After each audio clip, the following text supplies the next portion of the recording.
Karena pertama saya ingin timeline proyek ini yang sesingkat-singkatnya gitu ya. Betul. Oke, ini menarik sekali ya pertanyaannya dari Mas Deo ini. Jadi begini, tentunya untuk terjun atau memutuskan spesialisasi apa nih yang kira-kira bisa kita ambil tentunya itu memerlukan beberapa pertimbangan. Nah, ini kalau boleh saya sharing sedikit, apa sih yang mendasari pertimbangan saya mengambil segmentasi ini gitu. Jadi mengapa saya mengambil bidang yang industrial? Karena pertama saya ingin timeline proyek ini yang sesingkat-singkatnya gitu. Jadi kalau kita memutuskan untuk membangun bangunan gedung bertingkat terutama, itu membutuhkan waktu yang agak panjang. Mungkin bisa lebih dari 1 tahun untuk kita bisa serah terima dari awal proyek kita kerjakan sampai nanti berakhirnya proyek, itu mungkin bisa memakan waktu lebih dari 1 tahun. Which is itu terlalu panjang ya buat kami. Jadi saya ingin turnover yang agak cepat.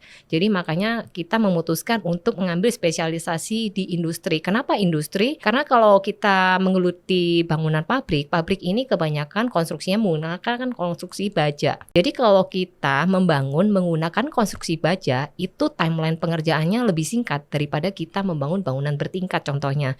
Atau mungkin perumahan yang secara masif ya. Nah, itu membutuhkan waktu yang agak panjang juga dan itu tidak masuk dalam kriteria yang sudah saya tentukan. Jadi maka dari itu dari semua pilihan kami akhirnya memutuskan di bidang ini karena ini timelinenya oke, kemudian juga bisa scalable. Jadi artinya kami bisa melakukan pengambilan proyek secara masif juga di beberapa tempat sekaligus dengan timeline serah terima yang lebih cepat. Kurang lebih saya membutuhkan waktu nih ya, kurang lebih untuk membangun suatu pabrik itu 6 bulan. Itu sudah bisa serah terima. Yang kapan hari paling cepat dari ground zero saya mengerjakan ada satu proyek besar juga.